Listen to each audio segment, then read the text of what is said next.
Padre Pio, the man who fought the devil and carried the wounds of Christ. Why does God allow his saints to suffer?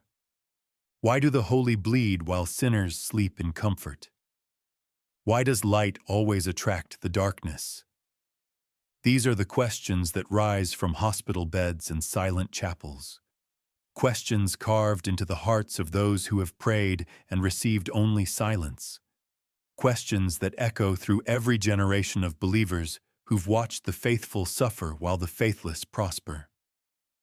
But what if suffering is not a contradiction to God's love? What if it's the deepest expression of it?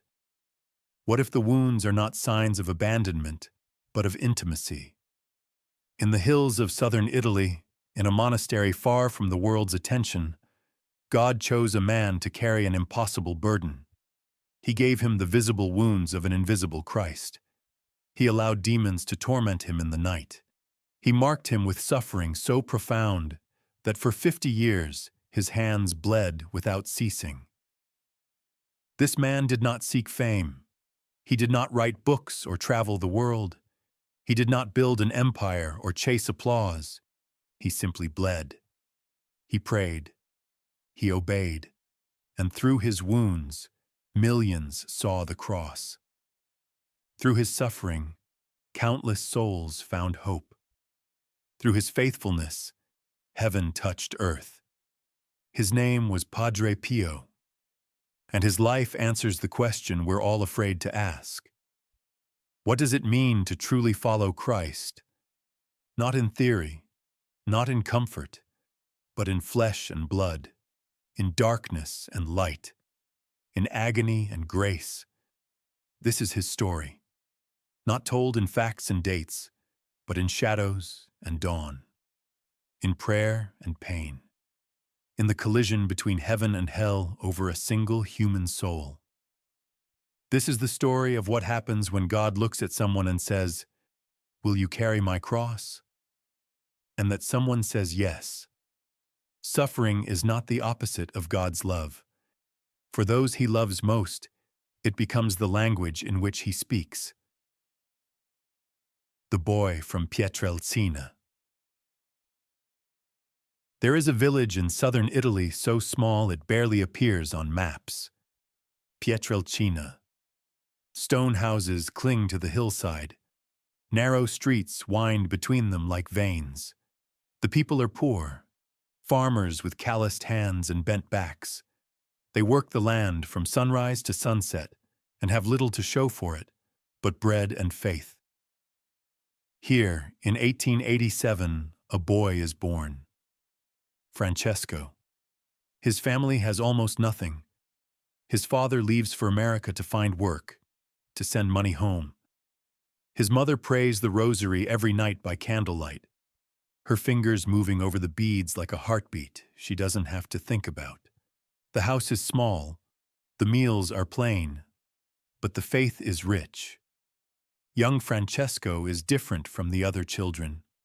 While they play in the streets, chasing each other with sticks and laughter, he sits alone in the church. His small frame kneels on cold stone, his eyes fixed on the crucifix above the altar, the bronze body of Christ, arms outstretched, head bowed in death.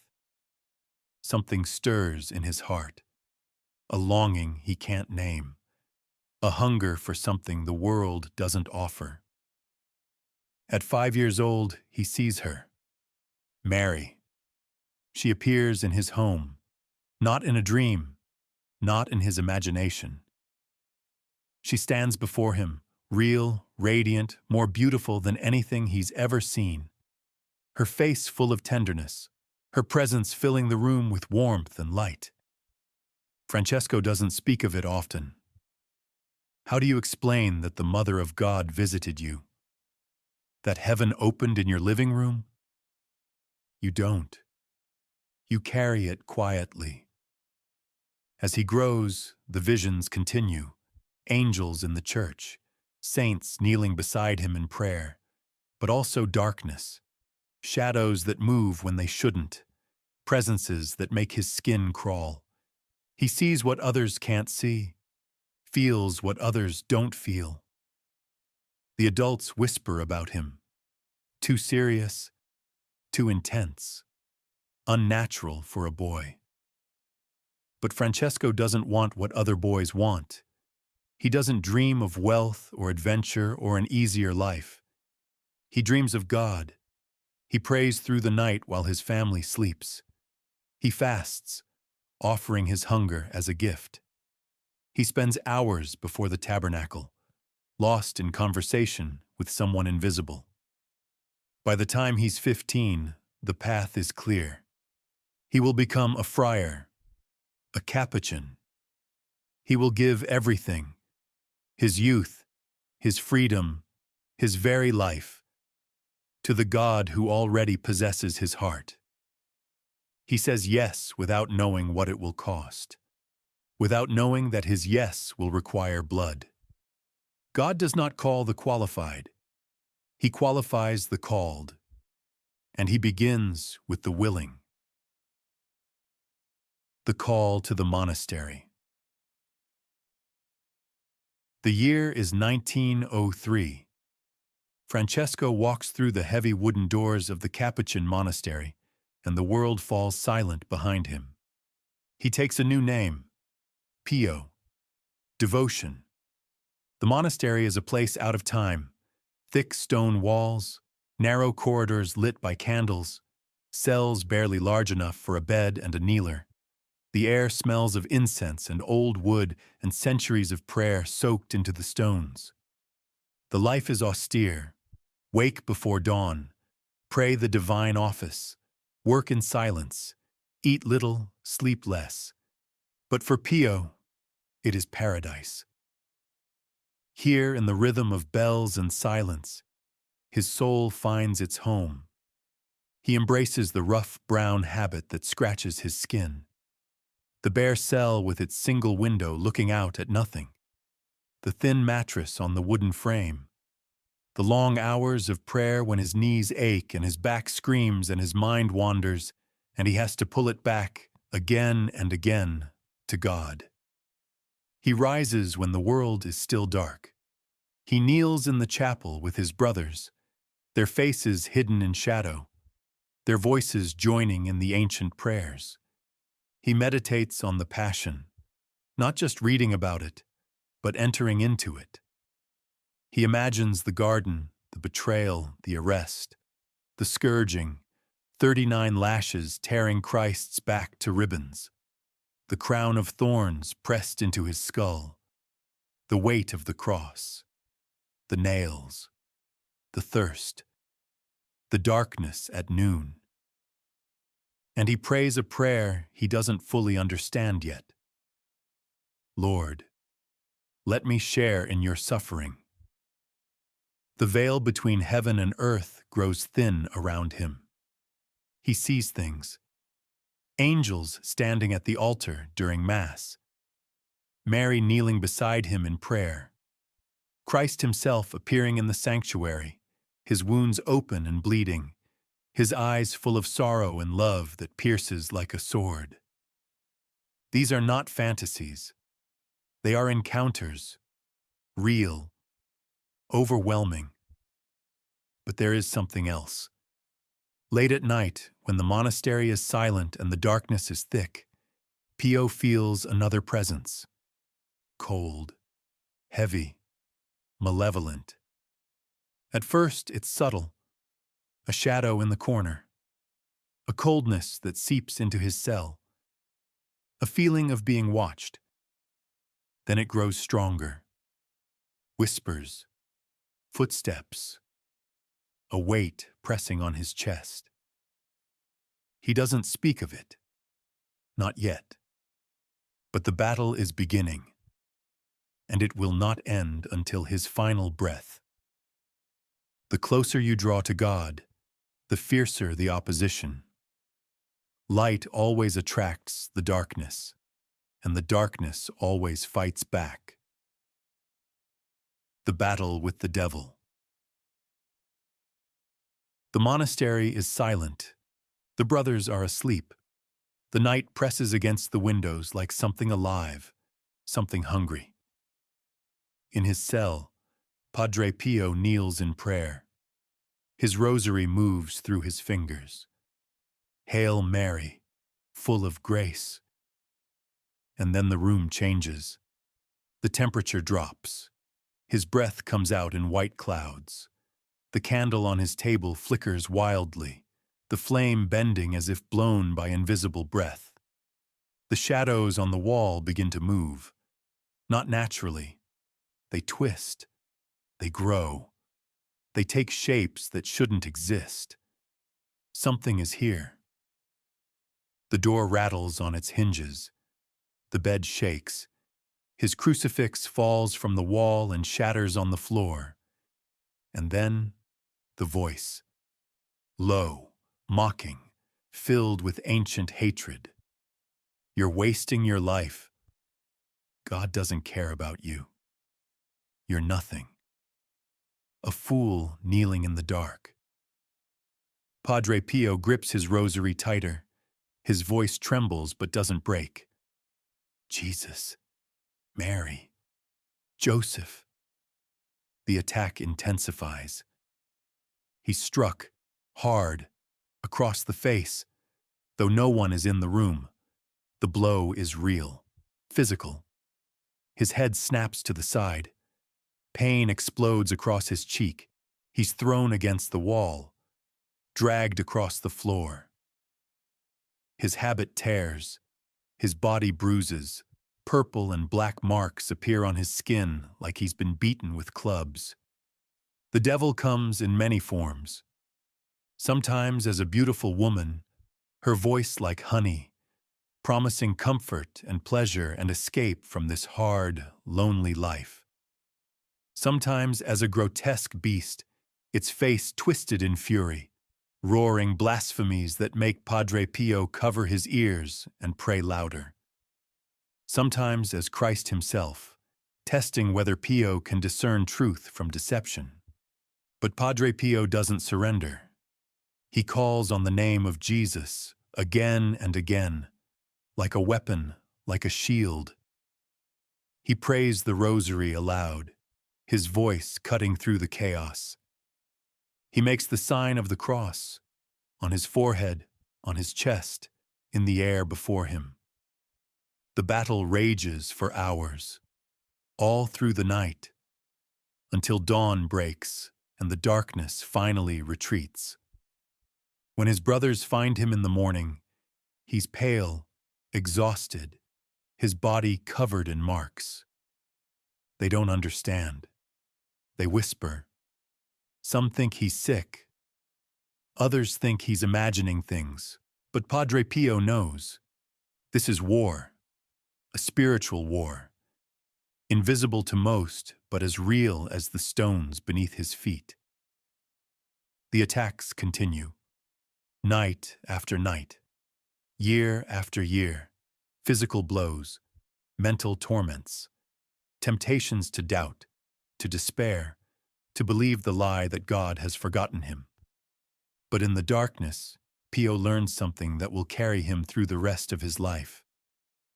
God doesn't always remove the battle, but he always gives the strength to fight. And that strength, that grace, is enough.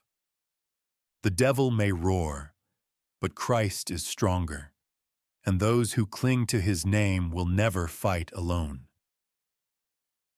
The Wounds of Christ. September 20th, 1918. The morning is still. Sunlight streams through the windows of the choir loft in San Giovanni Rotondo. Dust particles float in the golden beams like tiny stars. Padre Pio kneels alone before the crucifix.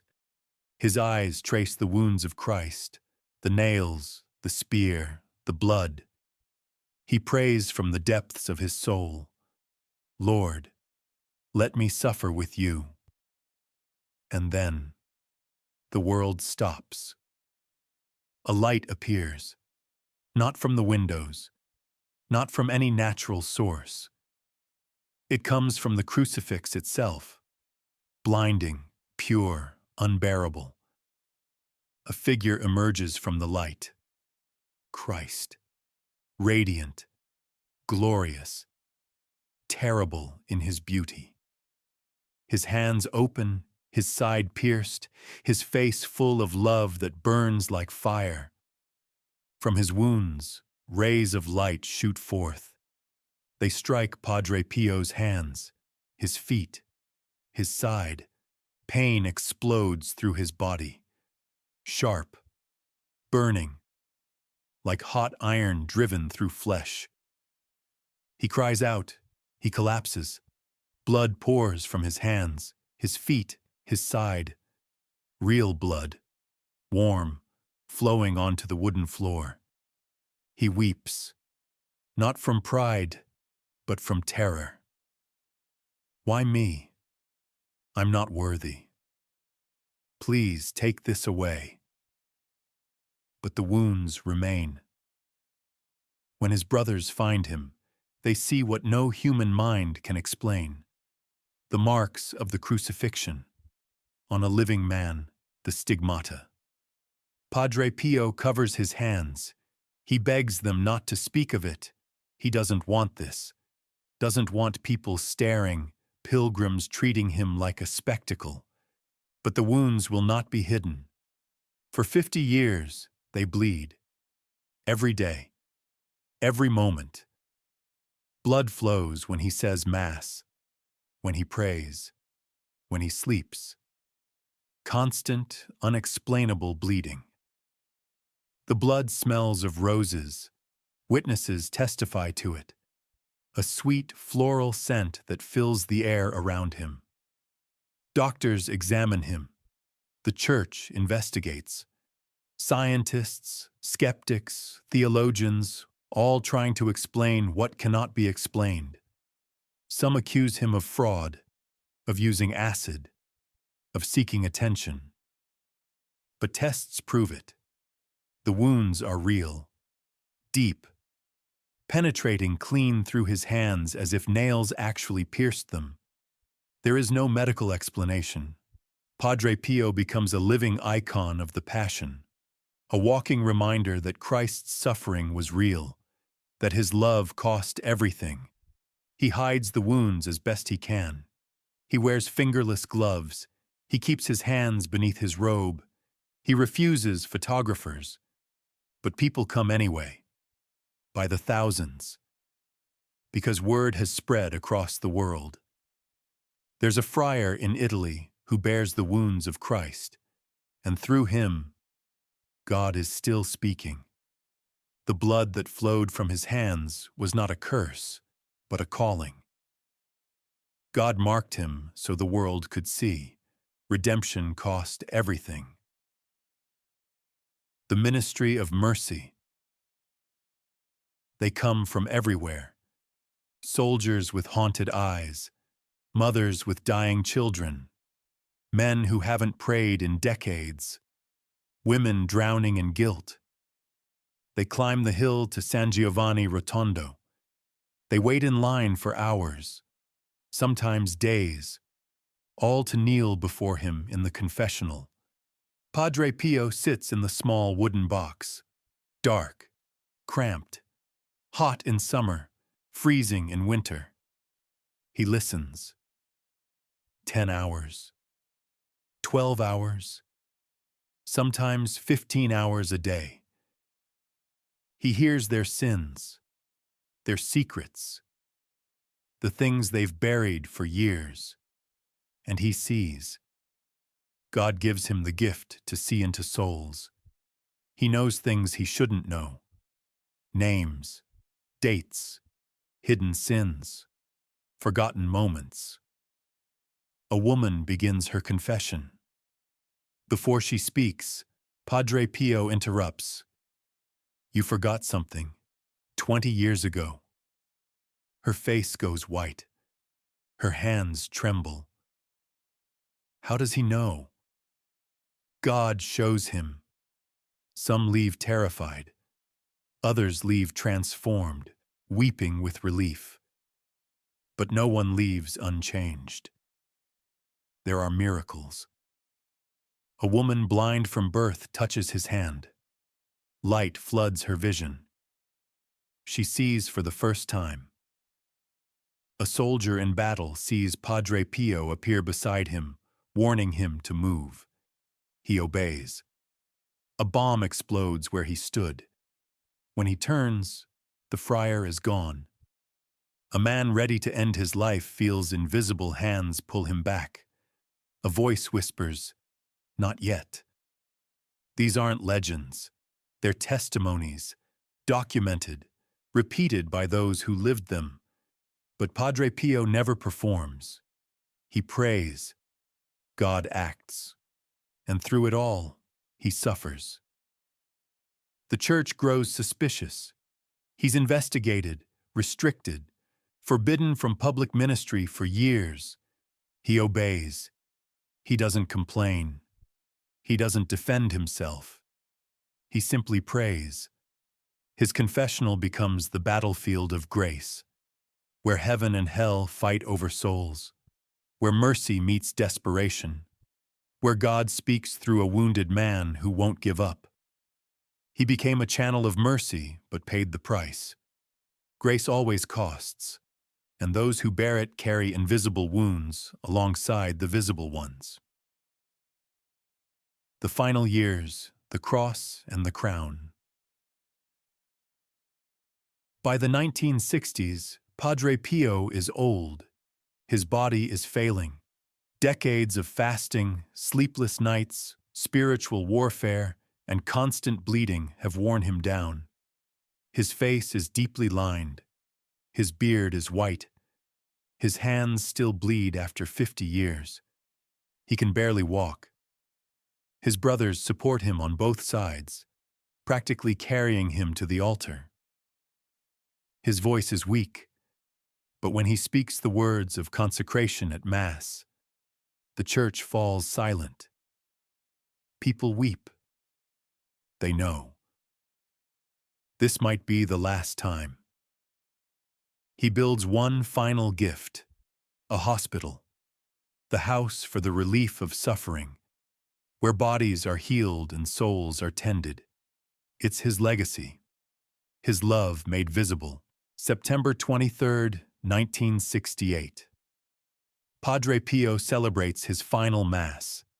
His hands shake as he lifts the chalice. His voice cracks. Tears stream down his face. After Mass, he's helped to his cell. He whispers to his brothers, "I see two mothers, Mary, and his own mother, long deceased." He smiles, peaceful, childlike. That night, his brothers gather around his bed. They light candles. They pray the rosary.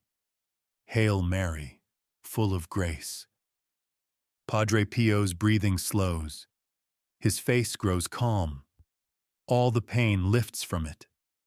And then, gently, like a sigh, his spirit slips away. Quietly, peacefully. When dawn breaks, his brothers notice something miraculous. The wounds are gone. After 50 years of bleeding, his hands are clean. No blood. No scars. Just unmarked skin. The suffering is over. The cross has been carried to the end. The saint goes home. He carried the cross until the very end, and in the end, God lifted it. The wounds disappeared because the battle was won. The legacy and the invitation.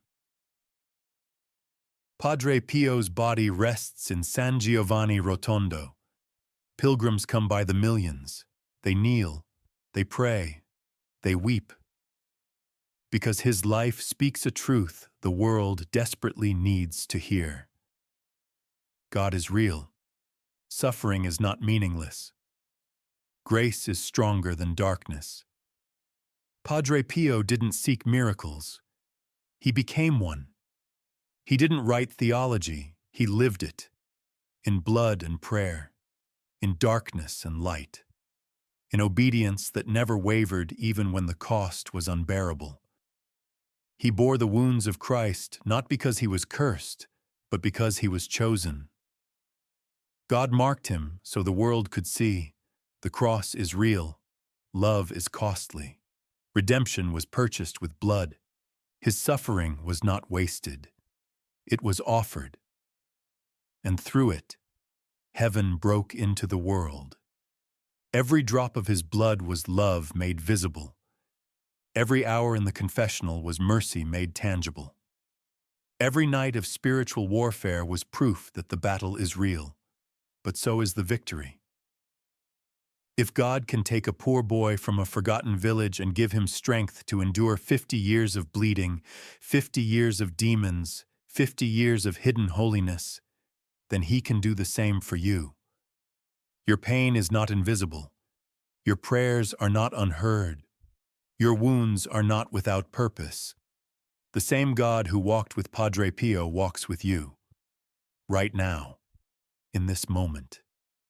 The same Christ who marked him with wounds invites you to carry your cross, not because he wants to see you suffer, but because he wants to transform your suffering into something sacred, something redemptive. The same grace that sustained Padre Pio through the darkest nights is still available, still present, still calling your name. Padre Pio once said, "Pray, hope, and don't worry." He lived those words through hell itself, through demons and doubts, through wounds that never healed, through misunderstanding and persecution. But he never gave up, because he wasn't carrying it alone. God was with him, every single moment. And God is with you, in whatever battle you're fighting, whatever wound you're carrying, whatever darkness you're walking through. The question is not whether God is present. He is, always. The question is, will you trust him the way Padre Pio did? Will you say yes, even when it costs everything? Will you carry your cross, even when no one sees? Will you believe that your suffering, united with Christ, can change the world? Padre Pio did, and his life became a light that still shines. A light that says, you are not alone. A light that says, your pain has meaning. A light that says, hold on. The God who gave Padre Pio wounds gave him friendship, and through those wounds, the world saw Christ again. The same God who strengthened Padre Pio strengthens you. The same grace that sustained him still calls you today.